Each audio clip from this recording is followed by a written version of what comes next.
বাংলার অষ্টাদশ শতাব্দীর শেষার্ধের ইতিহাস বড় বেদনার ইতিহাস। মুর্শিদকুলি খাঁ থেকে শুরু করে সুজাউদ্দিন রায়, রায়ান আলমচাঁদ, সরফরাজ খাঁ, আলীবর্দী, হাজী মোহাম্মদদের পর যে ইতিহাস, সেই ইতিহাস নবাব সিরাজ উদ্দৌলা, রাজবল্লভ, জগৎ শেঠ, মহারাজ কৃষ্ণচন্দ্রেরও ইতিহাস। Mir Jafar, Mohanlal, Clive, Drake, Umichand, Manningham, Kilpatrick ওয়ার্ডসের ইতিহাসও। ফরাসি, ডাচ, পর্তুগিজদেরও সেই ইতিহাস। আর বাংলার ইতিহাসই ভারতবর্ষের ইতিহাস। আর এই শোভারাম, জনার্দন, ষষ্ঠীপদ, সচ্চরিত্র, কান্ত, উদ্ধব দাস, মেহেদী নেশার, দুর্গা, নয়ন পিসি, নন্দরানীরা সেই ইতিহাসই সেই দিন কালের খাতার পাতার পর পাতা লিখে রেখেছিল। আর উদ্ধব দাস শুধু লিখেছিল বেগম মেরি বিশ্বাস।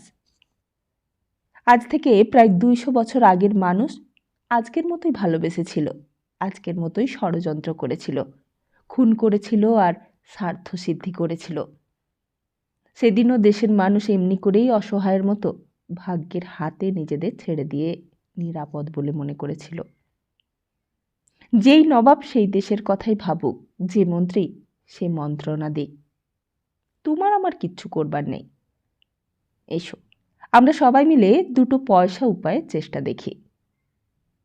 তুমি রাজা, তুমি আমাকে জায়গির দাও, আমাকে খেতে পড়তে দাও, আমি তোমাকে নিয়ে অন্নদামঙ্গল মহাকাব্য লিখব।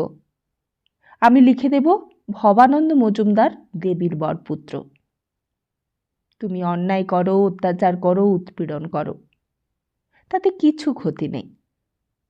আমি আমার মহাকাব্যে তোমাকে দেবতা করে তুলব।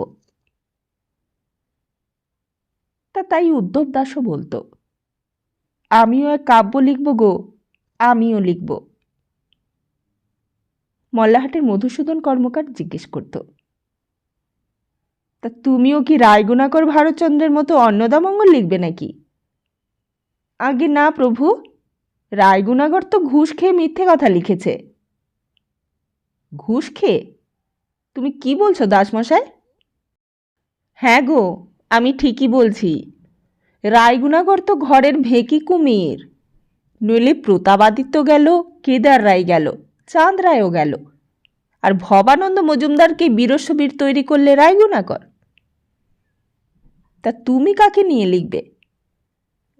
উদ্ধব দাস বলতো, তাকে তোমরা জানো না, তার নাম বেগম মেরি বিশ্বাস। ও মা, সে আবার কে গা? সে যখন লিখব তখন তোমরা দেখতে পাবে। উদ্ধব দাস হাসতো আর বলতো, সেই সব কী দিন গেছে, তোমরা তো জানোই না।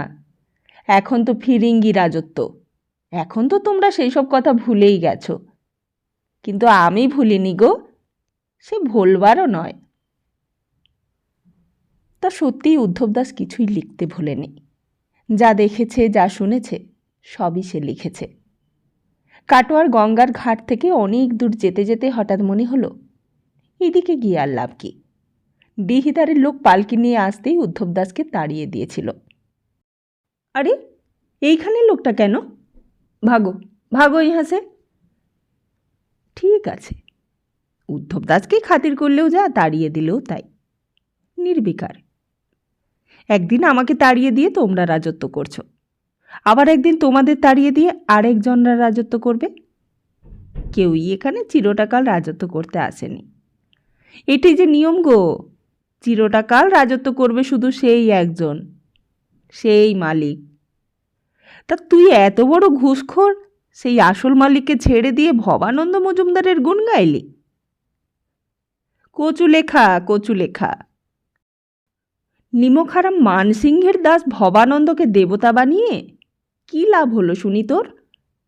সত্যি কথা লিখলে তোকে উপাধি দেবে না বলে? ছাই ছাই, উপাধির মুখে ঝাঁটটা মারি। আমি কাকে ভয় করি গো? আমার কাউকেই ভয় করতে বয়ে গেছে। আমি লিখব সত্যি কথা, আমি লিখব আরেকখানা অন্নদামঙ্গল। এমনি করে এই পাটুলি রাস্তা দিয়ে চলেছিল উদ্ধব দাস। হঠাৎই সামনে দেখে থমকে গেলে। কে গো তুমি মশাই? তোমাকে চেনা চেনা ঠেকছে যেন। উল্টো দিক দিয়ে আরেকটা লোকও আসছিল, হাতে কতগুলো পুঁথিপত্র। উদ্ধব দাসকে দেখে মুখটা আড়াল করে নিয়ে পালিয়ে যাচ্ছিল। কি গো, অমন করে আমাকে দেখে পালিয়ে যাচ্ছ কেন? লোকটা এবার দৌড়তে লাগলো। উদ্ধব দাসও দৌড়তে লাগলো।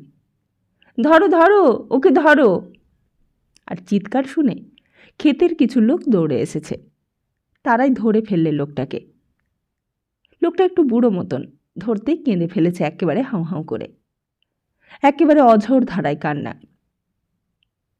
আরে সচ্চরিত্র পুরকায়স্থ না?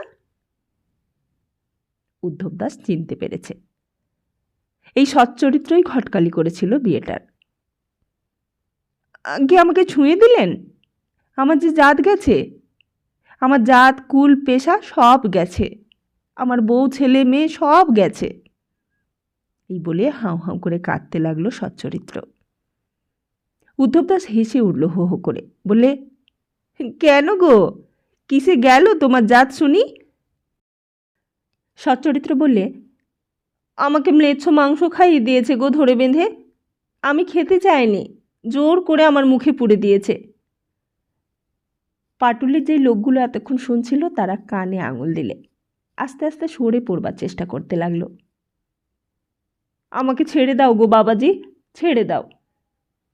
উদ্ধব দাস বললে, তা তোমার জাত তো বড় ঠুনকো পুরকায়স্থ মশাই। আমি তো যেখানে সেখানে যা তা খাই, আমার তো জাত যায়নি। এই তো তোমাকে আবার ছুঁচ্ছি, আমার তো জাত যাচ্ছে না কই। তাহলে আমার কি হবে বাবাজি? আমাকে যে মুর্শিদাবাদের মসজিদের ইমাম সাহেব নিজের বাড়িতে রেখে সারিয়ে তুলেছে, আমি যে সেইখানে 3 রাত্রির কাটিয়েছি, সবাই যে জানে সে কথা, আমার কি হবে? উদ্ধব দাস বললে, কলা হবে, কচু হবে। তুমি তো বললে কলা হবে, কিন্তু আমাকে দিয়ে যে কেউ আর ঘটকালি করাবে না, আমি কি খাবো? আমি যে ঈশ্বর কালীবর ঘটকের পুত্র, ইন্দিবর ঘটকের পুত্র। উদ্ধব দাস বললে, আমাকে কে খাওয়ায়? আমি কার পুত্র? আমি কার পুত্র? সচ্চরিত্র প্রকাশত খানিকক্ষণ হাঁ করে চেয়ে রইল উদ্ধব দাসের দিকে। তারপর জিজ্ঞেস করলে, তাহলে গাঁয়ের লোক আমাকে তাড়িয়ে দিলে কেন? সিদ্ধান্ত বাড়িতে মশাই আমাকে একঘরে করলেন কেন? আমার বউ ছেলে মেয়ে আমাকে বাড়িতে ঢুকতে দিলে না কেন? আমি অপরাধ না করলে কি শুধু শুধু তারা আমাকে নাকাল করলে? উদ্ধব দাস হঠাৎ গান গেয়ে উঠল। সচ্চরিত্র পুরকায়স্থের হাতটা তখনও ধরে আছে উদ্ধব দাস। হঠাৎ একটা ঝটকা মেরে সচ্চরিত্র নিজের হাতটা ছাড়িয়ে নিলে, তারপর এক দৌড়ে দূরে পালিয়ে গেল। চেঁচিয়ে বলতে লাগলো, আমাকে পাগল পেয়েছো বাবাজি? আমি কি পাগল? আমার সংসার ধর্ম নেই? আমাকে পাগল করতে? উদ্ধব দাস হেসে উঠল, চেঁচিয়ে বলে উঠল, সবাই পাগল গো, সবাই পাগল। এই সংসারে সবাই পাগল। কেউ বিষয় পাগল, কেউ মেয়ে মানুষ পাগল, কেউ বা নাম পাগল। পাগলা বদনাম শুধু এই পাগল উদ্ধব দাসের। কিন্তু যার উদ্দেশ্যে বলা সে তখন পায় পায় করে দৌড়চ্ছে। উদ্ধব দাস হেসে উঠল খানিকক্ষণ, তারপর সেই দিকে চেয়ে চেয়ে বলে উঠল, গান গাইলেই পাগলামি বলে? আসলে সবাই পাগল হয়ে গেল, দেশটা পাগলে ভরে গেল। তবুও উদ্ধব দাসকেই সবাই পাগল ভাবে। তাজ্জব দেশ প্রভু, তাজ্জব দেশ। তা সারাদিন খাওয়া হয়নি উদ্ধব দাসের। মাথার উপর রোদ উঠেছে, বড় চড়া রোদ। কাঁধের চাদরটা মাথায় বেঁধে নিয়ে আবার পায়ে হাঁটা দিলে, কিন্তু কিছু দূর যেতেই হঠাৎ আবার কার যেন দপ দপ পায়ের শব্দ হলো। পেছন ফিরেই দেখে সচ্চরিত্র আবার সেই দিকেই দৌড়তে দৌড়তে আসছে। একেবারে ঊর্ধ্বশ্বাসে উদ্ধব দাসের দিকেই দৌড়ে আসছে। উদ্ধব দাস একটু থমকে দাঁড়ালো। সচ্চরিত্র কাছাকাছি আসতেই বললে, কি গো, আবার কি হলো? সচ্চরিত্র সেই কথার কোনো উত্তর না দিয়ে পায় পায় করে তখন সামনের দিকে দৌড়ে আসছে। কি হলো গো, আবার ফিরলে কেন? এইবার সচ্চরিত্র উদ্ধব দাসকে পাশে রেখে সোজা দৌড়চ্ছে।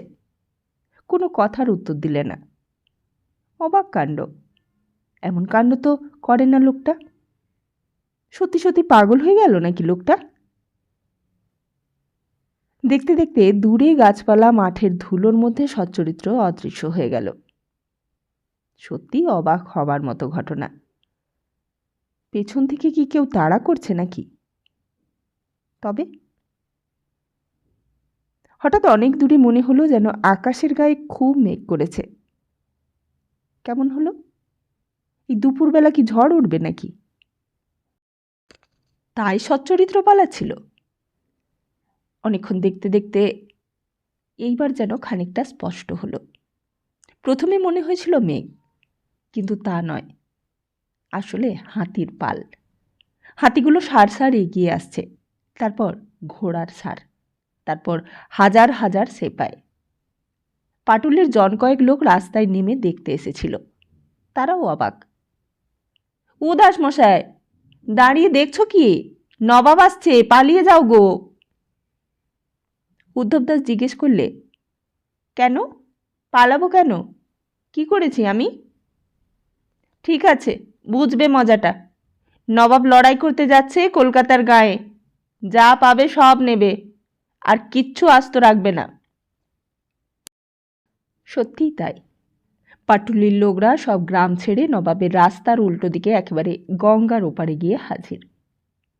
উদ্ধব দাস ঠাই সেইখানেই পড়ে রইল। নির্জন জনহীন রাস্তা দিয়ে নবাবের সৈন্যরা এগিয়ে চলেছে। হাতি, ঘোড়া, কামান, বন্দুক, সেপায় সার সার চলেছে। মুর্শিদাবাদ থেকে সেই কোন রাত থাকতে বেরিয়েছে। গ্রামের পর গ্রাম পেরিয়ে চলেছে বাংলাদেশের নবাব। এবার সবাই দেখুক, নবাবেরও ক্ষমতা আছে, নবাবেরও সৈন্য সামন্ত আছে। ডাচ, পর্তুগিজ, ফার্সিরাও একটু শিক্ষা পাক। এই দেশটা যে নবাবের, তার প্রমাণ না দিলে সবাই বড় বেড়ে উঠবে। আর এই সময়ে সকলকে শিক্ষা দিয়ে দেওয়া খুব ভালো। বুড়ো নবাব আলীবর্দী খাঁ সাহেব যা পারেনি, নবাব সিরাজ উদ্দৌলা তাই পেরে দেখিয়ে দেবে। আর শুধু পাটুলি নয়, কলকাতাতেও হুলস্থুল কাণ্ড বেঁধে গেছে। কেল্লার ভেতরে হলউইল সাহেব তখন হোমে আর্জেন্ট ডেসপ্যাচ লিখছে। এই হয়তো আমাদের শেষ ডেসপ্যাচ। আমরা অনেক রকম করে লড়াই ঠেকিয়ে রাখবার চেষ্টা করেছিলাম, কিন্তু শেষ পর্যন্ত তা সম্ভব হলো না। শুনছি নবাব আর্মি নিয়ে কলকাতার দিকে আসছে। এদিকে চিফ স্পাই রাজারাম সিং একটা চিঠি পাঠিয়েছিল উমিচাঁদের কাছে। সেই চিঠি আমরা ধরেছি। সেই চিঠিতে উমিচাঁদকে কলকাতা ত্যাগ করে পালিয়ে যাবার পরামর্শ দেওয়া হচ্ছিল। উমিচাঁদ লোকটা একটা আস্ত স্কাউন্ডেল। তাকে আমরা অ্যারেস্ট করে ফোর্টে রেখে দিয়েছি। তার প্রপার্টি যাতে কলকাতা থেকে সরিয়ে ফেলতে না পারে, সেজন্য আমরা 20 জন গার্ড বসিয়েছি তার বাড়িতে। উমিচাঁদের চিফ বরকন্দার জমাদার জগমন্ত সিং সেই বাড়িতে আগুন লাগিয়ে দিয়েছে, পাছে আমাদের হাতে পড়ে। বাড়ির জেনানার ভেতর 13 জন লেডিকে খুন করে ফেলেছিল নিজের হাতে, পাছে আমরা তাদের মলেস্ট করি। শেষকালে নিজেও সে সুসাইড করতে চেষ্টা করেছিল, কিন্তু আমরা তা করতে দিইনি, তাকে ধরে ফেলেছি। আর ওইদিকে রাজা রাজবল্লভের ছেলে কৃষ্ণবল্লভকেও অ্যারেস্ট করে দিয়েছি। কারণ ইন্ডিয়ানদের বিশ্বাস নেই, এরা ভয়ানক বিশ্বাসঘাতক লোক। আর বাগবাজারের খালের উল্টো দিকে হুগলি রিভারের ওপর একটা জাহাজে 18টা কামান সাজিয়ে রেখে দিয়েছি। দেখি কি হয়। আমরা যুদ্ধ করবই। এত কষ্ট করে এসে এইখান থেকে আমরা সহজে এখন হটব না। কেবল মুশকিল হয়েছে একটা, আমাদের সবই দেশি সোলজার। এখন তাদেরই ওপর ভরসা। আর ম্যাড্রাস থেকে কিছু ইউরোপীয় সোলজার চেয়ে পাঠিয়েছি। আমাদের আর্মিতে 12 জন সোলজার শুধু ইউরোপিয়ান। তাদের সবাইকে পেরিং পয়েন্টের পাঁচিল আর ব্রিজ গার্ড দেবার জন্য রাখা হয়েছে। দেখাই যাক কি হয়। সবটাই অনিশ্চিত। যদি আমরা টিকে থাকি তো আবার ডেসপ্যাচ পাঠাবো। God save the king. এদিকে মুর্শিদাবাদের চকবাজারেও তখন সব গোলমেলে অবস্থা। সকালবেলাও কেউ কিছুই জানত না। ভোররাত্রে কখন কি ঘটেছে কেউ কিচ্ছুই জানে না। বেলা হলো যখন তখন জানা গেল। সারাফত আলীর খুশবু তেলের দোকানে মৌতার তখন বেশ জমে উঠেছে। তামাকের সঙ্গে আফিম মেশালে আর তার সঙ্গে আগরবাতি জ্বালিয়ে দিলে যা মৌতাত হয়, তার মজা সারাফত আলী জানে। সন্ধেটা কেটে রাত বাড়ল, আর তখন সারাফত আলীর বেশ ঘোর লেগেছে। হঠাৎ ডেকে উঠল, বাদশা।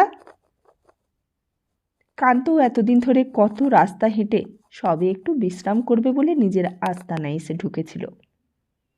অন্ধকার ঝুপড়ি ঘর, ঘরের না আছে স্ত্রী, না আছে ছাদ।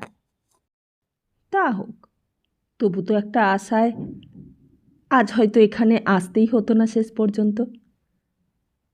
কাটোয়ার রানী বিবির সঙ্গে পালিয়ে গেলেই হয়তো ভালো হতো। অন্তত রানী বিবিকে এই অপমানের হাত থেকে তো বাঁচানো যেত। উদ্ধব দাসের সঙ্গে দেখা হয়ে যাবার পর থেকেই মনটা কেমন যেন বিকল হয়ে গিয়েছিল।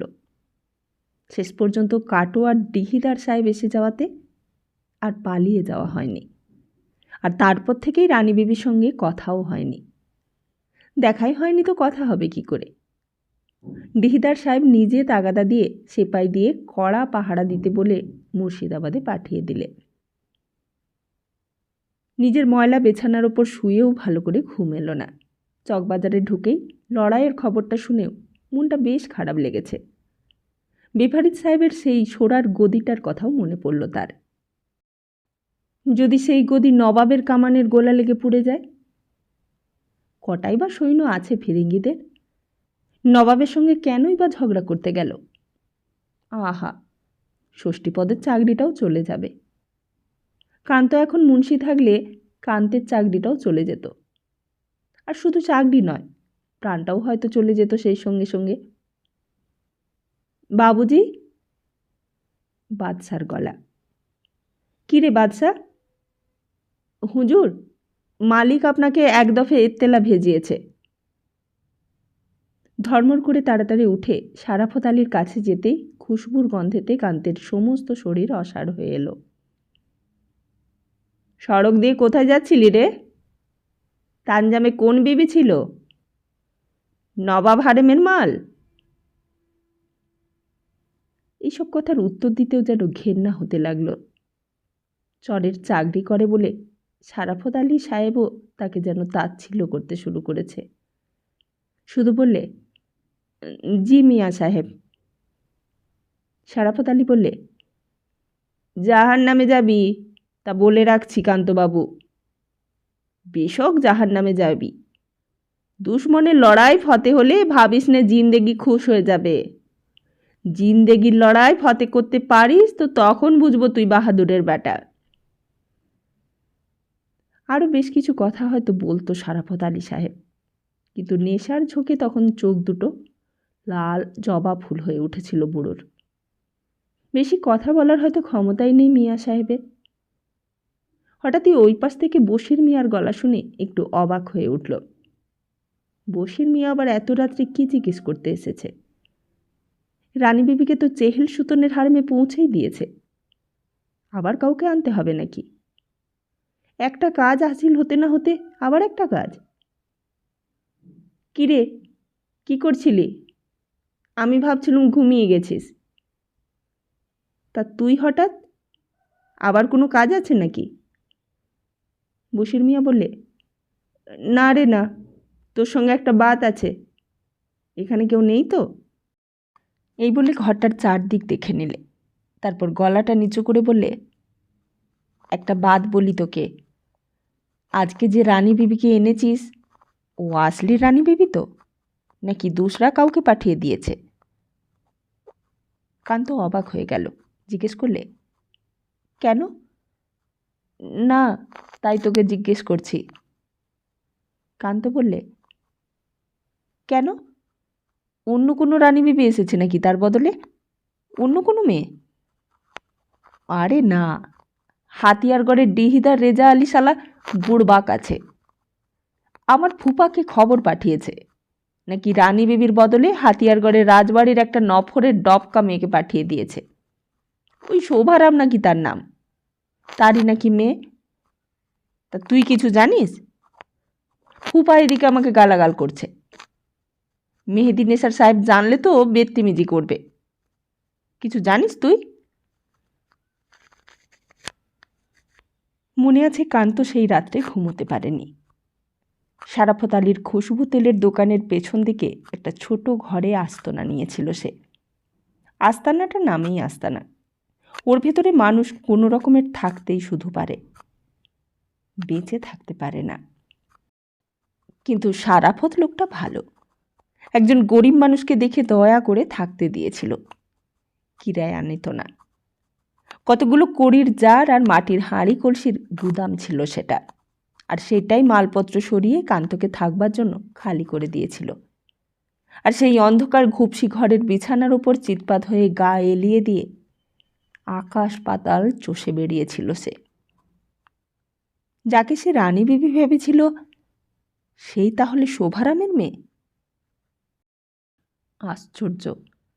একবারও যদি জানতে পারতো আগে, একবারও যদি কেউ কথাটা বলতো তাকে। ভোরবেলা বড় মসজিদের আজানের শব্দ শুনেই উঠে পড়ল কান্ত। সময় যেন আর কাটতেই চায় না, যেন সূর্য আর উঠবেই না চকবাজারে। বশির মিয়া বলেছিল, রেজা আলী শালা ফৌজদার হতে চাইছে বুঝলি, তাই মহেদি নেসার সাহেবকে খোশামত করতে চাইছে এই করে করে। কান্ত বলেছিল, তাহলে কি আসল রানী বিবি এসেছে? আলবাত, হাতিয়ারগড়ের জমিদারের এত বুকের পাটা হবে না যে ছুটা মাল চালিয়ে দেবে। জমিদার বেটা জানে যে নবাবের গোঁসা হলে তার জমিদারিটাই লোপাট হয়ে যাবে। কান্ত হঠাৎ বললে, কিন্তু ভাই, আমার মনে হচ্ছে হয়তো ডিহিদারের কথাই ঠিক। ওরা বোধহয় শোভারামের মেয়েকেই পাঠিয়ে দিয়েছে ষড়যন্ত্র করে। দূর দূর, ওইসব রেজা আলীর শয়তানি রে। রেজা আলীকে তুই তো চিনিস না, শালা খুব জাহাবাজ লোক, কেবলই ফৌজদার হতে চাইছে কেরামতি দেখিয়ে। বশির মিয়া চলে যাবার পর সমস্ত রাত ধরে কান্ত কেবল ভেবেছিল, ও রানী বিবি নাকি মরালি? কে ও? কাকি বা সঙ্গে করে এনেছে সে? দুজনের কাউকেই দেখেনি আগে। শোভারামের মেয়ের সঙ্গে বিয়ের সম্বন্ধই শুধু হয়েছিল, সেই পর্যন্তই। ঘটক সচ্চরিত্র পুরকাস্তের মুখের কথা শুনেই বিয়েটাতে রাজি হয়েছিল। শুধু শুনেছিল খুব শৌখিন মেয়ে, ঠোঁটে আলতা লাগায়, দিনরাত তাম্বুল বিহার দিয়ে পান খায়, পাশা খেলতে ভালোবাসে। তার বেশি আর কিছুই শোনেনি মরালি সম্বন্ধে। আর হাতিয়ারগড়ের ছোট রানী, তার সম্বন্ধেও যা কিছু শুনেছিল সেসব উদ্ধব দাসের কাছ থেকেই। খুব নাকি রসিক বউ, উদ্ধব দাসের মুখে রসের গান শুনতে ভালোবাসে। তা ছোট রানীও নিশ্চয়ই খুবই সুন্দরী, নইলে এক বউ থাকতে আবার কেন বিয়ে করতে গেলেন ছোটমশাই? আর গরিব ঘর থেকেই বা কেন আনতে গেলেন আর একটা বউ? কে ও সত্যি? কাকে এনেছে সঙ্গে করে? রানী বিবি নাকি মরালি? তখনও সারাফত আলীর নাক ডাকছে পাশের ঘর থেকে। বড় মসজিদ থেকে আজানের শব্দ কানে আসছে। কান্ত বিছানা ছেড়ে উঠল, তারপর রাস্তায় বেরোলো। কান্তের ধারণা ছিল এই সময় চকবাজারের রাস্তায় এমনিতেই কেউ থাকে না, এত ভোরে কেউই ঘুম থেকে ওঠে না। কিন্তু তবু দেখা গেল রাস্তায় রাস্তায় কোতোয়ালের লোক পাহারা দিচ্ছে। কাল মুর্শিদাবাদে এসে শুনেছিল নবাব ফৌজ নিয়ে লড়াই করতে গেছে। মীর বক্সি গেছে, বক্সি আহাদিয়ান গেছে, বক্সি সুবাজারা গেছে, জামাদার হাজারি কেউই বাদ নেই। ফৌজখানা একেবারে ফাঁকা রেখে গেছে, শুধু আছে কোতোয়ালের লোকরা নগরের তদারকি করতে। পেছন থেকে যদি কেউ হঠাৎ মুর্শিদাবাদে হামলা করে, তার জন্যই এই কড়া পাহারা। একটা রাস্তার চৌমাথায় আসতেই ওই ধার থেকে হাঁ গেল। কন? আমি। কিন্তু আমি বলেও কিছু সুরাহা হলো না। কোতোয়ালের লোক সামনে এগিয়ে এলো, এসে অন্ধকারের মধ্যেই কান্তের মুখখানা ভালো করে পরখ করে দেখলে। তুম কন? আমি কান্ত সরকার, নিজামতের চর। লোকটা আর কিছুই বললে না, শুধু জিজ্ঞেস করলে, কাহা জানা হ্যাঁ? কান্ত বললে, বশির মিয়ার বাড়িতে, নিজামতের কাজে। লোকটা নিশ্চয়ই পাঠান। জগৎ শেঠজির মহিমপুরের বাড়িতে যে ভিখু শেখ পাঠান, এও তেমনি।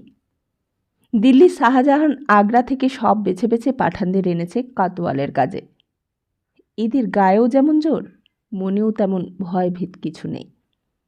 হুকুম করলেই বুকের ওপর গুলি করতে পারে নির্বিচারেই। এরা বর্গীদের দলেরও কাজ করে, আবার মোগলদের দলেও আছে। কান্তের মতোই টাকা পেলে সকলের নিমক খেতে রাজি। সদর কাছারির পাশে মনসুর আলী মেহের সাহেবের আস্তানা। তার বাড়িতেই বসির থাকে। এত ভোরে সেখানে হয়তো পাঠান পাহারাদার আছে, হয়তোবা ঢুকতে দেবে না। এত ভোরে না এলেই ভালো হতো, কিন্তু মনটা কেবল ছটফট করছিল। বসিরের কাছে কথাটা শোনার পর থেকে মনে হচ্ছিল যদি আরেকবার কোনো রকমে রানী বিবির সঙ্গে দেখা করা যায়, যদি কোনো রকমের একবার চেহেল সুতনের ভেতর যেতে দেয় বসির মিয়া। কিন্তু ঢুকতেই বা দেবে কেন? বাইরের লোককে ঢুকতে দেখলে তো খোঁজারা কতল করে ফেলবে তাকে। বাইরে থেকে দেখে তো কিছুই বোঝা যায় না। অত বড় প্রাসাদ। মতিঝিল দেখেছে কান্ত, মনসুরগঞ্জ দেখেছে, হীরাঝিলও দেখেছে, কিন্তু চেহেল সুতনের কথাটা ভাবলেই যেন তার ভয় লাগে। কত মানুষ, কত বেগম, কত রহস্য, কত রোমাঞ্চ জড়িয়ে আছে চেহেল সুতনের সঙ্গে। কত গল্প শুনেছে কান্ত। ভেতরে শুধু মহলের পর মহল, কত ষড়যন্ত্র, কত চোখের জল নিয়ে গড়ে উঠেছে চেহেল সুতন। মুর্শিদকুলির খাঁড় আমলের বাড়ি, ইটের তৈরি। ভেতরে নাকি দরবার ঘর আছে। 40টা বড় বড় থামের ওপর ছাত্রা দাঁড়িয়ে আছে, আর তারই তলায় দরবার করতেন মুর্শিদকুলি খাঁ। কালো পাথরের বিরাট একটা মসনদ, আকবরনগরের এক মিস্ত্রির তৈরি। বশির মিয়া বলেছিল, মুঙ্গেরের নামজাদা কারিগর বোখরার খাজা নজর নিজে তৈরি করেছিল মসনদটা। মুর্শিদকুলি খাঁর সঙ্গে সঙ্গে সব জায়গায় ঘুরেছে সেটা। বশির মিয়া, বশির মিয়া। হঠাৎ একটা লাঠি ঠোকার শব্দ হলো পাশে। বাড়িটার চারপাশে ঘুরে ঘুরে পাহারা দিচ্ছিল কি যেন একজন। কান্তর গলা শুনেই অন্ধকার থেকে ভূতের মতন সামনে এসে হাজির হয়েছে। লোকটা কান্তের আপাতমস্তক দেখে নিয়ে বোধহয় চিনতে পারলে। বিশেষ কিছুই জিজ্ঞেস করলে না, শুধু বললে, মিয়া সাহেব কোঠিতে নেই। কোথায় গেছে? কখন দেখা হবে? তাই এই প্রশ্নটা অবান্তর। প্রশ্নটা করে কান্ত নিজের ভুলটা বুঝতে পারলে। কে কখন কোথায় যাচ্ছে তার জিজ্ঞেস করতে নেয় নিজামতের চাকরিতে, কারণ সবাই নিজের নিজের ধান্দায় ঘুরে বেড়ায়। আর দিনকাল যা পড়েছে তাতে তো কেউ কাউকে বিশ্বাসই করে না। বিশ্বাস করা উচিতও নয়। কে যে কার সর্বনাশ করার কথা ভাবছে কে বা বলতে পারে। সবাই তো নিজের নিজের উন্নতির কথা ভাবছে। রেজা আলী ভাবছে কি করে কার সর্বনাশ করে, কাকে তোয়াজ করে ফৌজদার হওয়া যায়। আর মির্জাফর ভাবছে কি করে মোহনলালকে খাটো করতে পারবে। উমিচাঁদ ভাবছে কি করে নবাবের বিরুদ্ধে ফিরিঙ্গিদের উস্কে দিয়ে তাদের কাছ থেকে বেশি টাকা আদায় করবে। আর জগৎ শেঠজি ভাবছে কি করে নবাবকে জব্দ করা যাবে। মুর্শিদাবাদের রাস্তার লোকগুলো পর্যন্ত সোজা করে কথা বলতে জানে না। সবাই যেন কথা চেপে যায়। অথচ কলকাতাটা এমন নয়। কেন যে এখানে এলো চাকরি করতে? না এলেই ভালো হতো। বড় চাতরায় গিয়ে নায়েব নাজির বাবুদের সেরেস্তায় কাজ নিলেই এর চেয়ে অনেক বেশি ভালো হতো। বশির মিয়া বলেছিল, এ হলো শহর মুর্শিদাবাদ, এ তো আর তোর কলকাতার মতো পাড়াগা নয়। তা বটে, শহরের লোকগুলোই বোধহয় এমনি। এই চাকরিটা ছাড়তে পারলেই হয়তো ভালো হতো। শুধু শুধু একটি পাপ কাজ করতে হলো তাকে। অবশ্য পাপটা তার নিজের নয়, কিন্তু যারই হুকুম হোক, এই পাপের ভাগিদার তো সেও। এই পাপের কিছু ভাগ তো তার গায়েও লাগবে। রানী বিবিকে চেহেল সুতনের ভেতর পৌঁছে দিয়ে আসা আসত মনটা কেমন যেন ভারী হয়ে রয়েছে। কাজটা সে ভালো করেনি, মোটেই ভালো করেনি। রানী বিবি তো পালিয়েই যেতে চেয়েছিলেন তার সঙ্গে। তাকে নিয়ে সেদিন পালিয়ে গেলেই হতো। কথার খেলাপ হতো বটে, কিন্তু তার চেয়ে তো আরও বড় পাপ করলে তাকে এইখানে নিয়ে এসে। রানী বিবি তো পালিয়ে যাবার কথাটা তুলেছিলেন নিজে, শুধু কানতে এটি সাহস হয়নি। আর কোতোয়ালের লোকজনও ঠিক সেই সময় সেখানে এসে পড়েছিল। সারা মুর্শিদাবাদ শহরটাই আস্তে আস্তে টহল দিয়ে ঘুরে বেড়াতে লাগলো কান্ত। চেহেল সুতনের পূব দিকে তোপখানা, সেই দিকটাতেই শুধু যায়নি। আজ পাহারাদাররা ওইদিকে কড়া পাহারা লাগিয়েছে। কাউকেই ওইদিকে যেতে দেখলে নানান কথা তুলবে। আর তার পাশেই জাহান কোষা, বিরাট একটা কামান। আর তার ওপাশে গঙ্গা। গঙ্গার ধারে গিয়ে দাঁড়ালো কান্ত। কিছুই যেন ভালো লাগছে না। মনে হচ্ছিল এক্ষুনি যদি একবার চেহেল সুতনের ভেতর গিয়ে রানী বিবির সঙ্গে দেখা করে আসতে পারত। রাত্রে কি খেলে, কি করে কাটালে, সব কিছু জানতে ইচ্ছে করছে। হিন্দুর জন্য কি আর একটা আলাদা রান্নার ব্যবস্থা করেছে? কান্ত থাকলে হয়তো কাটোয়ায় যেমন ব্যবস্থা করেছিল সেই রকম ব্যবস্থা করতে পারত।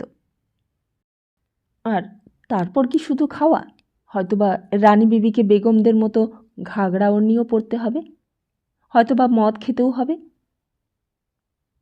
কিন্তু রানী বিবি না হয়ে সত্যি সত্যি যদি সেই মরালি হয় তখন? আর যদি মরালি হয় তো আসল রানী বিবি কোথায়? হাতিয়ারগড়ের জমিদারের সেই ছোট বউরানী, তাকে কোথায় রেখে দিয়েছে? তাকে তো আর বাড়িতে রাখতে পারবে না, তাহলে তো সবাই জেনে ফেলবে।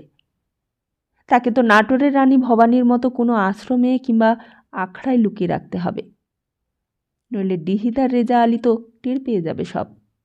আর টের পেয়ে গেলেই আবার ধরে আনবে। তখন তো মরালিকে ছেড়ে দিতে হবে, কিংবা এও হতে পারে দুজনকে ধরে রাখবে, দুইজনকেই চেহেল সুতনে আটকে রাখবে। হঠাৎই দূরে কোথায় যেন ঘণ্টা বাজতে লাগলো। ঢং ঢং করে 2 বার বাজল। কেমন যেন সন্দেহ হলো। তবে কি রাত 2টো বাজলো নাকি? তবে কি ভোর হয়নি? সন্দেহ হতেই আবার নিজের আস্তানার দিকে ফিরল। নিজের ঝুপড়িতে আসতেই বুঝি শব্দ হয়েছে। শব্দ হতেই পাশের ঘর থেকে বাচ্চা চেঁচিয়ে উঠেছে। কন? আমি বাচ্চা, আমি কান্তবাবু। কোথায় গিয়েছিলেন বাবুজি? বেড়াতে। আমি ভেবেছিলাম রাত বুঝি কাবার হয়ে গেছে। ঘণ্টা শুনে এখন খেয়াল হলো। বাদশা আর কিছুই বললে না, কিন্তু খানিক পর কান্ত আবার ডাকলে, বাদশা। জি? কান্ত জিজ্ঞেস করলে, আচ্ছা বাদশা, তুমি চেহেল সুতনের অন্দরে কখনো গেছো? এত রাত্রে এই প্রশ্ন শুনে বাদশা বোধহয় অবাক হয়ে গিয়েছিল। বললে, নেহি জি, নেহি গয়া। কাহে? মানে তুমি কিছু জানো? ওই ভেতরে কেমন করে জীবন কাটায় বেগমরা? ওই মানে যেসব হিন্দু বেগম ভেতরে যায় তাদের কি গরুর মাংস খেতে হয়? ওই ঘাগরা টাগরা পরিয়ে দেয়? মানে তাদের কি খুব কষ্ট? বাদশার বোধহয় তখন খুব ঘুম পাচ্ছিল, কিংবা হয়তোবা কান্তর প্রশ্নটা বুঝতে পারল না। কান্ত এই ঘর থেকে আবার জিজ্ঞেস করলে, ওই মানে ধরো হিন্দু সধবাদের জন্য তো আর আলাদা করে রান্না করবে না তারা, তাই জিজ্ঞেস করছি। শেষ পর্যন্ত বোধহয় মদ খেতেও হতে পারে, কি বলো? কিন্তু ওই দিক থেকে বাচ্চার কোনো উত্তর এলো না। কান্ত আবার জিজ্ঞেস করলে, ঘুমোলে নাকি? ও বাচ্চা, ঘুমিয়ে পড়েছ? কোনো সাড়া শব্দ নেই। আর খানিক পরেই বাচ্চার নাক ডাকার শব্দ এলো। আর তার পাশের ঘরে নেশার ঘরে শরাফত আলীরও নাক ডাকছে। দুজনের নাক ডাকার শব্দে যদিও বা কান্তের একটু ঘুম আসাচ্ছিল, সেটুকুও চলে গেল। কান্ত পাশ ফিরে শুয়ে প্রাণপণে ঘুমাবার চেষ্টা করতে লাগলো। প্রাণপণে সব ভুলে যাবার চেষ্টা করতে লাগলো। রানী বিবির কথা, মরালির কথা, নিজের দুর্দশার কথা, সব, সমস্তটাই। মেহেদী নেশার সাহেবের বন্দোবস্ত কিন্তু সব পাকা। পিরালি খাঁ পাকা ওস্তাদ। বহুকাল থেকেই কাজ করে করে আজ খোঁজা সর্দার এমনিতে হয়নি, বেশ কিছু কাঠখড় পোড়াতে হয়েছে তাকে। নবাবের পর নবাব এসেছে, বেগমের পর বেগম এসেছে, আর তাদের সকলের মেজাজ মর্জি বুঝে অনেক কষ্টে ঘাড়ের ওপর শিরটা খাড়া রাখতে হয়েছে, নইলে চেহেল সুতনে শির খাড়া রাখতে পারা সোজা কথা নয়। যখন নবাবরা লড়াই করতে যায় তখনও হারেমের নিয়মকানুনের কোনো ইতর বিশেষ হয় না, তখনও ঘড়ির কাঁটায় কাজ চলে। মসজিদে আজান হাঁকে মৌলভী সাহেব, বাদীরা ঘুম থেকে উঠে গোসলখানায় গিয়ে মুখ হাত পা ধুয়ে তৈরি হয়ে নেয়। তখন বেগমদের নাস্তার বন্দোবস্ত করতে হয়। পেছন দিকের ঝিলের জলে ধোবিখানার ধোপারা তখন ঘাগরা, শাড়ি, ওড়নি, কাচুলি কাটতে শুরু করে। ইনসাফ মিয়া নহবতে আশোয়ারির দান ধরে। তারপর যত বেলা বাড়তে শুরু করে ততই সরগরম পড়ে যায় হারেমের ভেতর। তোষাখানায়, মশালচিখানায়, বাবুর্চিখানায় হাঁক ডাক পড়ে যায়। শহরে মুর্শিদাবাদের ভেতরেই যেন আরেক শহরের ছোট্ট সংস্করণ গড়ে ওঠে তখন। সেখানেও কেনা বেচা শুরু হয়, লেনদেন আরম্ভ হয়। সেখানেও দেনা পাওনা নিয়ে দর কষাকষি চলে। জীবন, জন্ম, মৃত্যু, অর্থ, ঐশ্বর্য, বিলাসের দর কষাকষি।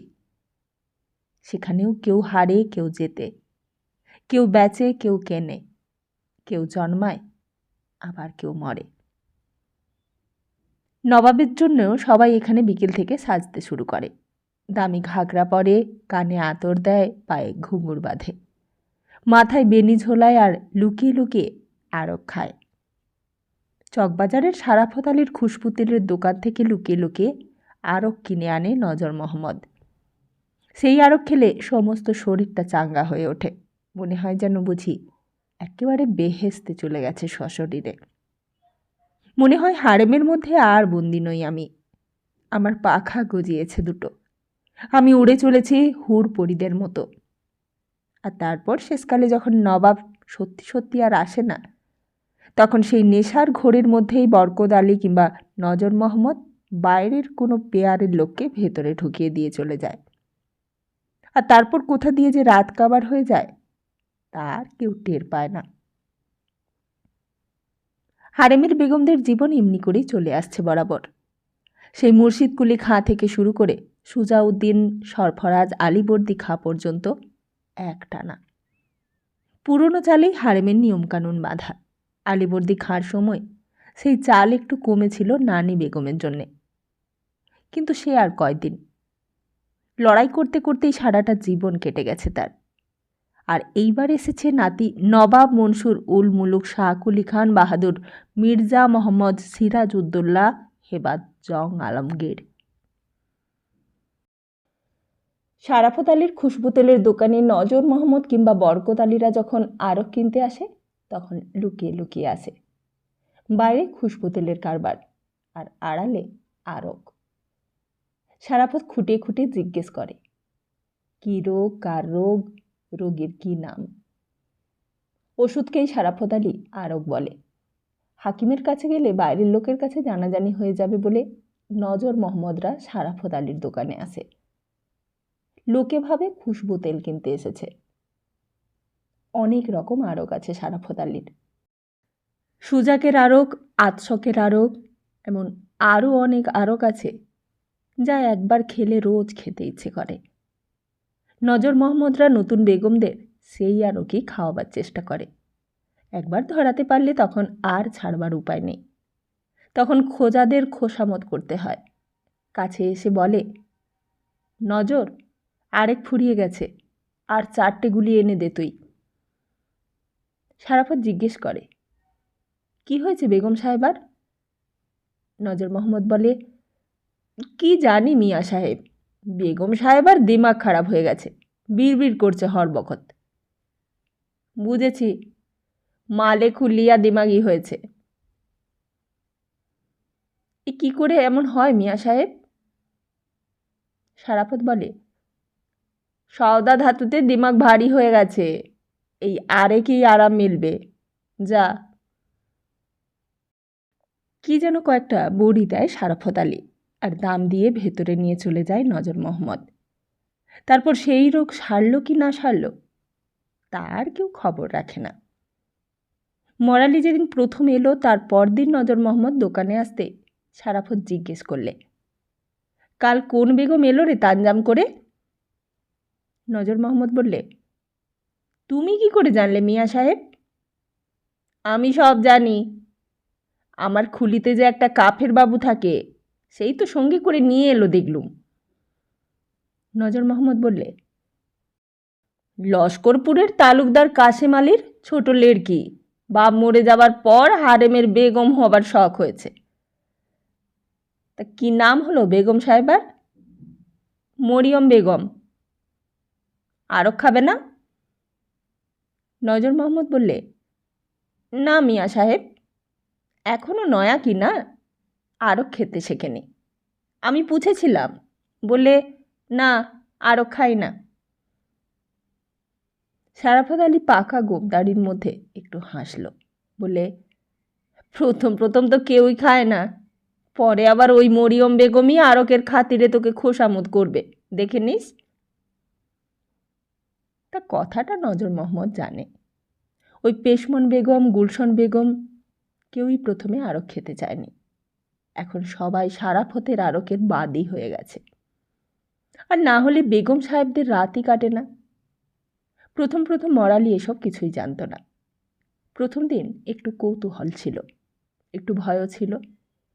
কোথায় যে কীরকম অবস্থায় কাটাতে হবে, কি করবে, কেমন করে দিন কাটবে, কিছুই জানা ছিল না তার। হাতিয়ারগড় একরকম আর মুর্শিদাবাদ আরেক রকম। নিজামত হারেম সেও আরেক নতুন জায়গা। পালকিটা চেহেল সুতুনের মধ্যে ঢুকে পড়তেই মনে হলো যেন সব কিছু থেকে সে বিচ্ছিন্ন হয়ে গেল। কোথায় এতক্ষণ সে বউ হয়ে বড় চাতরায় যাবে তা না, একেবারে চন্দ্র সূর্যের চোখের আড়ালে এখানে এসে ঢুকে পড়ল। পালকির দরজার ফাঁক দিয়ে বাইরের দিকে দেখবার চেষ্টা করেছিল। যতক্ষণ কাটোয়ার রাস্তায় পালকি চলেছে ততক্ষণই কান্ত পাশে পাশে ছিল। ফাঁক দিয়ে যেটুকু দেখা যায় চেয়ে চেয়ে দেখেছিল।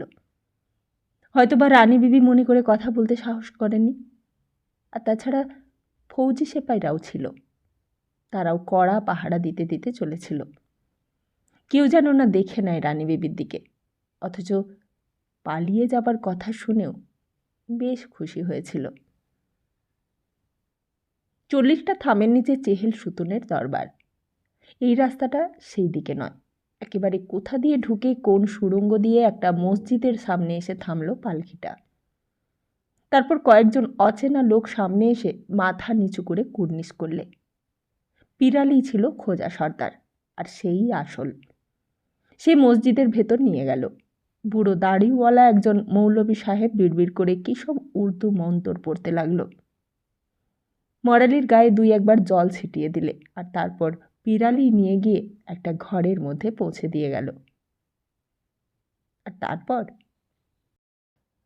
তারপর তাকে যে কি করতে হবে তাও জানা ছিল না।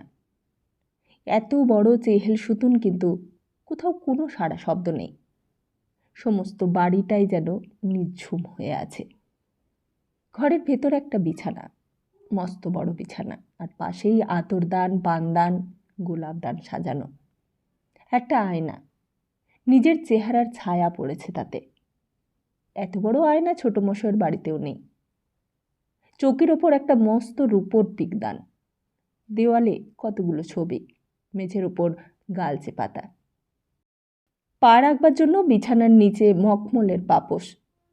একটা খোঁজা এসে আতরদানে আতর সাজিয়ে দিয়ে গেল, আর সঙ্গে সঙ্গে গন্ধে ভুরভুর করে উঠল ঘরখানা। গোলাপদানে গোলাপ ফুল দিয়ে গেল, আর পানদানে পানের খিলি, এলাচ, লবঙ্গ, ডালচিনি দিয়ে গেল। বেগম সাহেবা? মরালি এতক্ষণ চুপ করে সব দেখছিল, এবার মুখ তুলে চাইলে। বেগম সাহেবের খেদমতকারীর জন্য বান্দা হাজির। বেগম সাহেবা যখন মেহেরবানি করে যা হুকুম করবেন, বান্দা সব তামিল করতে তৈয়ার বলে লোকটা মাথা নিচু করে 3 বার মাথায় ডান হাতটা ঠেকিয়ে কুর্নিশ করলে। মরালি বললে, আমার কিছু দরকার নেই। খানা? মরালি বললে, না, আমার এখন খিদে নেই। শরাব? শরাব কি? নজর মোহাম্মদ বললে, যাকে মদ বলে বেগম সাহেবা? না। তাহলে আরক? আরক? আরও আবার কী জিনিস? নজর মোহাম্মদ বললে, চকবাজারের সারাফত আলীর দোকানের আরও বড় বাড়িয়া চিজ বেগম সাহেবা, খেলে দিল তর হয়ে যায়, ভালো নিদ ভি আসে, তবিয়ত ভি আচ্ছা হয়। হুকুম হয়তো বান্দা এনে দিতে পারে বেগম সাহেবাকে। মরালি বললে, না, দরকার নেই। নজর মোহাম্মদ কিন্তু ছাড়বার পাত্র নয়। বললে, বান্দার নাম নজর মোহাম্মদ। বেগম সাহেবার জরুরত হলে বান্দাকে যখন খুশি এত্তেলা দেবেন, বান্দা হাজির থাকবে। মরালি বললে, আমার কিছুই দরকার নেই, তুমি যাও এখন। নজর মোহাম্মদ চলেই যাচ্ছিল, কিন্তু মরালি আবার ডাকলো। বললে, রাত্রিরে আমি বাতি নিভিয়ে শোবো, কেউ বিরক্ত করতে আসবে না তো? দরজায় খিল দিয়ে দেব? জি হ্যাঁ বেগম সাহেবা। বেগম সাহেবা মজেসে নিত যাবেন, কেউই ঘরে আসবে না। তারপর যে কি হলো, কৌতূহলটা আর চেপে রাখতে পারলে না মরালি। জিজ্ঞেস করলে, তোমাদের নবাব? নবাব কোথায় তোমাদের? নজর মোহাম্মদ বললে, জাহাপনা তো লড়াইতে গেছেন বেগম সাহেবা, ফিরিঙ্গি দুশ্মনদের সঙ্গে লড়াই করতে গেছেন। লড়াই ফতে করে জাহাপনা ফিরে আসবেন। কবে শেষ হবে লড়াই? আগের লড়াই ফতে হোক বেগম সাহেবা, 2-3 দিন রোজ লাগবে ফতে হতে। খবর এসেছে কলকাতা শহর পুড়িয়ে দিয়েছে জাহাপনা। ফিরিঙ্গি দুশ্মনদের কলকাতা থেকে তাড়িয়ে কালা পানি পার করে দিয়েছে। মরালি একটু থেমে বললে, এখানে তো আর কারোর গলা শুনতে পাচ্ছি না। এখানে কি আর কেউ থাকে? অন্য বেগমেরা? জি থাকে। পেশমন বেগম, নূর বেগম, তক্কি বেগম, গুলশন বেগম, নানি বেগমও আছে। সবাই আছে এখানে। এ তো বেগম মহল বেগম সাহেবা। বেগম সাহেবাকে যেই মহলে রেখেছি, এটা আলোক মহল। এখানে ফিরিঙ্গিদের মেম সাহেবেরা ছিল। ওয়াটস মেম সাহেব, কলেট মেম সাহেব সবাই এখানেই নবাবের হেফাজতে ছিল। আর এর ওধারে ঘসেটি বেগম সাহেবা আছে। মরালি জিজ্ঞেস করলে, তা আমাকে আলাদা মহলে রাখলে কেন তোমরা? সে তো খোঁজা সর্দার পিরালি খা জানে বেগম সাহেবা, মহেদিনেসার সাহেবের হুকুম। মহেদিনেসার সাহেবকে? আগে আমাদের নবাবের পেয়ারের দোস্ত। এরপর আর কিছু কথা জানবার ছিল না। মরালি কি জিজ্ঞেস করবে বুঝতে পারলে না। নজর মোহাম্মদ দাঁড়িয়েছিল চুপ করে। আচ্ছা, তোমাদের এখানে বাইরের লোক ভেতরে আসতে পারে? আসবার নিয়ম আছে? নজর মোহাম্মদ জিভ কাটলে। বলে, নাহি বেগম সাহেবা, বাইরের লোকের মানা ভেতরে আসা, গুনহা, এলে কোতল হয়ে যায়। মরালি কথাটা শুনে শিউরে উঠল। নজর মোহাম্মদ আরও বললে, শুধু পাঞ্জা থাকলে জেনানারা আর খোঁজারা আসতে পারে। নানি বেগম খুব কড়া মালকিন, পিরালি ভি বড় কড়া খোঁজা সর্দার। কথাগুলো খুব মোলায়েম করে বললে বটে, কিন্তু মনে হলো যত মোলায়েম করে বললে জিনিসটা তত মোলায়েম নয়। আচ্ছা, তুমি যাও এখন। নজর মোহাম্মদ কুর্নিশ করে চলে গেল। আর চলে যাবার পরে মরালি আস্তে আস্তে ঘরটা থেকে বেরোলো। মসজিদ থেকে বেরোবার পর ঘরে এসে এদের দেওয়া শাড়ি বদলে নিয়েছে সে। এরা শাড়ি দিয়েছে, ঘাগরা দিয়েছে, ওড়নি দিয়েছে, আর বাক্স ভর্তি পোশাক আশাক দিয়ে গেছে। একজন বাদী এসে সব গুছিয়ে দিয়ে চলে গেছে। হাতের কাছে একটা ছোট ঘণ্টা রেখে দিয়ে গেছে, বলে গিয়েছে ওটা বাজালেই নাকি বাঁদিটা আসবে। কিন্তু আর কাউকেই তখন ভালো লাগছিল না মরালির। ছোটবেলা থেকে কেবল জীবনের বৈচিত্র্য খুঁজত সে। হাতিয়ারগড়ের ছোট গ্রামের মধ্যেই ছাতিমতলা টিভিটার ওপর দাঁড়িয়ে দূরের আকাশের দূরত্ব মাপতে চাইত। নদীর জলে সাঁতার দিয়ে জলের তলায় পৌঁছতে চাইত। রাস্তার লোকেদের অকারণে রূঢ় কথা বলে আঘাত দিয়ে মজা দেখত। আর আজ ঘটনাচক্রে একেবারে বৈচিত্র্যের চূড়ায় এসে পৌঁছেছে সে। এই বৈচিত্র্যের শেষ দেখতে না পেলে যেন তার আর তৃপ্তিই হচ্ছে না। বাইরে টিমটিম করে একটা আলো জ্বলছে কোণের দিকে। সামনে উঠোনের ওপর জাফরি কাটা একটা দেওয়াল। আর তার ওদিকে কি আছে ঠিক দেখা যায় না। মাথার উপর আকাশটা তারায় তারায় ভরে গিয়েছে। হঠাৎ যেন কোনো দিক থেকে একটা আর্তনাদের শব্দ কানে এলো। কি কাঁদছে এমন করে? যেন অসহ্য যন্ত্রণায় ছটফট করছে কেউ। আবার অন্য দিক থেকে যেন গানের আওয়াজ ভেসে এলো। উর্দু কিংবা হিন্দুস্থানি গান বোধহয়। মরালি আরও এগিয়ে গেল। এদিকটা যেন একটু ছাড়া ছাড়া, আর ওই পাশে যেন বেশ অনেক লোকের বাস। কোথাও বেশ মজলিস বসেছে গানের ফুর্তির আর হল্লার। অস্পষ্ট আওয়াজ বটে, কিন্তু মনে হলো আনন্দের ফোয়ারা চলেছে সেখানে। আবার ওই দিক থেকে কান্নাটা বড় বুক ফাটা হয়ে কানে এলো। কেন এত কান্না? কিসের কান্না? আর কে বা কাঁদছে? পায়ে পায়ে আরও এগিয়ে গিয়েছিল মরালি। হঠাৎ সামনে একটা মূর্তি দেখে ভয়ে চিৎকার করে উঠতে যাচ্ছিল, কিন্তু কাছে আসতেই চেনা গেল নজর মোহাম্মদ। বেগম সাহেবা? মরালি থমকে দাঁড়ালে। বেগম সাহেবার কিছু দরকার আছে? খানা, শরাব, আরক, পান, শরবত? মরালি জোড়োসোড়ো হয়ে বললে, না। কিছু দরকার থাকলে বান্দাকে ইত্তেলা দেবেন বেগম সাহেবা। ঘণ্টা বাজিয়ে দিলেই বান্দা বাদী সবাই হাজির হবে। মরালি আর এগোল না। আস্তে আস্তে পিছিয়ে এসে আবার নিজের ঘরের ভেতর ঢুকে পড়ল, আর তারপর বিছানাটার ওপর উপর হয়ে পড়ে বালিশে মুখ গুজে দিলে। এ কোথায় এলো সে? এখানে কি চিরকাল থাকতে হবে? এমনি করে কি দিন কাটবে, রাত কাটবে, আর ওই কান্না শুনবে, গান শুনবে? এমনি করে কি হাসি, গান, ফুর্তি, কান্না আর খানা, শরাব, আরক, পান, শরবত নিয়েই তার পৃথিবীটা চলবে? আর তারপর যখন লড়াই শেষ করে নবাব মুর্শিদাবাদে ফিরবে, তখন? নজর মোহাম্মদ ফিরে আসতে পীর আলী খাঁ জিজ্ঞেস করলে, কী রে, কী খবর?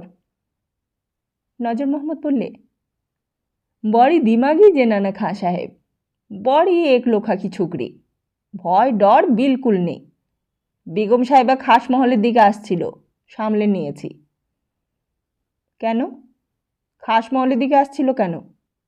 ঘন্টা রেখে দিসনি? ওই যে বললুম দিমাগি জেনানা, ঘন্টা রেখে দিয়েছি, তবু বাইরে আসছিল। খানা ভি খাবে না, শরাব ভি খাবে না, পান ভি খাবে না, আরক ভি খাবে না, শরবত ভি খাবে না। পীর আলী খাঁ বললে, সবে নয়া এসেছে, চেহের সুতুন দেখে তাজ্জব বনে গেছে আর কি। তা হোক, পোষ মানাতে কোশিস কর, নইলে আবার নেশার সাহেব গোসা করবে, খুব হুঁশিয়ার। নজর মোহাম্মদ বললে, আলবাত পোষ মানবে, জরুর পোষ মানবে। দুনিয়ার জোনানাকে পোষ মানালুম, আর এ তো নই ছোকরি খাঁ সাহেব। এই বলে নজর মোহাম্মদ নিজের কাজে চলে গেল।